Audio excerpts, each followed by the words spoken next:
नमस्कार दोस्तों, लकवा एक बहुत ही गंभीर समस्या है और ख़ास तौर पर जब किसी को लकवा यानी पैरालिसिस हो जाता है तो हम ऐसा देखते हैं कि जब उनकी रिकवरी हो रही होती है तो उनके पैरों में काफ़ी अच्छी रिकवरी होती है, उनकी पूरी बॉडी में काफ़ी अच्छी रिकवरी होती है, लेकिन हाथ में रिकवरी काफ़ी समय तक भी देखने को नहीं मिलती है। इसका कारण क्या है और कैसे इसके अंदर रिकवरी ला सकते हैं, डिटेल में जानते हैं आज की इस वीडियो में। सबसे पहले अगर हम बात करते हैं कि हाथ में रिकवरी कम होना या स्लो होने का क्या कारण है, तो देखिए, अगर आप बात करते हैं पैर के मसल्स की, अगर आप बात करते हैं पूरे हाथ के मसल्स की, तो हाथों की और पैरों की जो मसल साइज है वो बड़ा होता है। लेकिन आप 2 मिनट के लिए देखिए, अपनी फिंगर्स देखिए, तो फिंगर्स के अंदर ये जो नसें हैं ये कितनी पतली हैं, ये बहुत माहीन बारीक नसें हैं। और पैरालिसिस होने के बाद जब काफ़ी समय तक हमारा दिमाग हमारी बॉडी को कमांड नहीं दे पाता है, ऑर्डर नहीं दे पाता है, तो ये नसें बहुत ज़्यादा कमज़ोर हो जाती हैं और इसी वजह से इनके अंदर रिकवरी काफ़ी देर से हमें देखने को मिलती है। और अगर हम किसी भी पेशेंट के हाथ में कर रिकवरी लाना चाहते हैं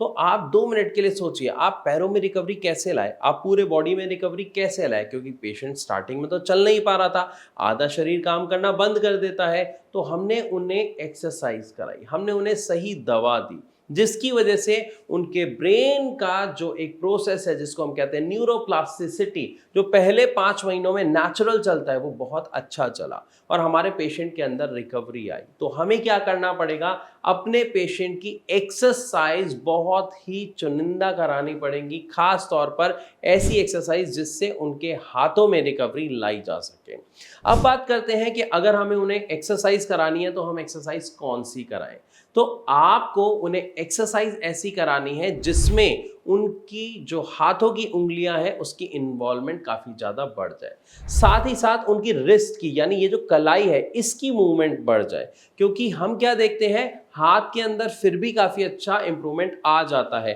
हाथ मोड़ने में काफ़ी अच्छा इंप्रूवमेंट आ जाता है, शोल्डर में इंप्रूवमेंट आ जाता है, लेकिन रिस्ट जो है वो स्टिफ हो जाती है, उंगलियां जो है वो खुल नहीं पाती हैं, बंद तो हो जाती हैं और इवन बंद ही रहती हैं, लेकिन खुलने में बहुत ज़्यादा दिक्कत का सामना एक पेशेंट को करना पड़ता है। तो हमें सबसे पहली एक्सरसाइज क्या करनी है, आप कोई भी एक छोटा सा हल्का सा डंबल ले सकते हैं, 1 kg का ले सकते हैं या 500 ग्राम का ले सकते हैं।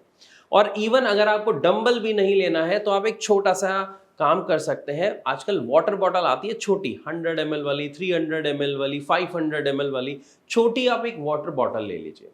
इसके बाद आपको क्या करना है, कोई भी टेबल आपके सामने हो वहां पे उस पेशेंट की कोहनी ऐसे रखवानी है, बल्कि उन्हें कहिए, अगर आप पेशेंट है तो आप समझिए कि जो साइड आपकी ठीक है वहां से आपको सपोर्ट लेना है, अपनी कोहनी टेबल पे रखनी है, मुट्ठी ऐसे बंद होगी क्योंकि फिंगर्स नहीं खुल पाती हैं, तो आपको एक बार कोशिश करके फिंगर्स खोलनी है और वो वाटर बॉटल यहाँ पे पकड़ लेनी है। अब वाटर बॉटल आपने पकड़ ली, कोहनी रखी हुई है, तो अब आपको एक्सरसाइज क्या करनी है, आपको एफर्ट्स लगाने हैं कि आपको वो वाटर बॉटल छोड़नी है। जी हाँ, आपने सही सुना, आपको बार बार बॉटल पकड़नी है और अपने दिमाग से उसे कमांड देने की कोशिश करनी है कि आपको उसे छोड़ना है। ये स्टार्टिंग में आपको भी देखने में जितना आसान लग रहा है, एक पैरालिसिस पेशेंट के लिए उतना ही मुश्किल है, क्योंकि कमांड दे पाना और उंगलियों को प्रॉपर खोल पाना उसके लिए काफ़ी मुश्किल हो जाता है। तो हमें यहाँ पे क्या करना है, वाटर बॉटल से हेल्प लेनी है। इसी के साथ ये जो आप करेंगे, आप इसको 1 टाइम, 2 टाइम, 3 टाइम्स से मिनिमम शुरू कर सकते हैं और मैक्सिमम 10 टाइम्स तक लेके जाएं, इससे ज़्यादा नहीं। और ध्यान रखें, अगर इसको करने में आपको काफ़ी ज़्यादा दर्द का सामना करना पड़ रहा है तो आप इसे ना करें, क्योंकि आपको अगर ऐसा लगे कि दर्द हो रहा है तो इससे इम्प्रूवमेंट आएगा, ऐसा नहीं है, बल्कि उसकी वजह से आपकी जो नसें हैं वो और ज़्यादा सिकुड़ सकती हैं, उनमें ऐंठन आ सकती है और दर्द भी डेवलप हो सकता है। तो पहली एक्सरसाइज आप समझ गए। अब दूसरी एक्सरसाइज क्या करनी है, ये जो हम वाटर बॉटल अभी इस पोजीशन में पकड़ रहे थे, कोहनी आपको वहीं रखनी है, लेकिन आपको अपनी रिस्ट को इस तरीके से रखना है। तो जो आपकी वाटर बॉटल होगी उससे आपको अपनी रिस्ट की एक्सरसाइज करानी है अपने सही वाली साइड की हेल्प से। एग्जाम्पल, आप लाइटली उनको हेल्प करेंगे और फिर छोड़ेंगे। अब जिस डायरेक्शन में वो इजीली वर्क कर पा रहे हैं वहां पे आपको हेल्प नहीं करनी, बल्कि उसकी अपोजिट में हेल्प करनी है। जैसे अगर हम बॉटल के पकड़ने की बात करते हैं तो पकड़ना उनके लिए इजी है लेकिन छोड़ना मुश्किल है, तो पकड़ते वक्त आपको उनकी हेल्प नहीं करनी, आपको छोड़ने के लिए उनकी फिंगर्स को हल्का हल्का रिलीज करना है ताकि वो छोड़ने की हैबिट को डेवलप कर पाए। इसी तरीके से जब हम रिस्ट में ऐसे लेंगे तो अगर वो बॉटल को पिक इजीली कर पा रहे हैं तो आपको हेल्प नहीं करनी है, और अगर वो नहीं कर पाते तो आपको हेल्प करनी है ऐसे अप करने में, और उसके बाद आपको ये हाथ हटाना है और उन्हें कहना है इसे जितना होल्ड करके, मतलब धीरे धीरे ऐसे ला सकते हैं, ऐसे लेके आइए।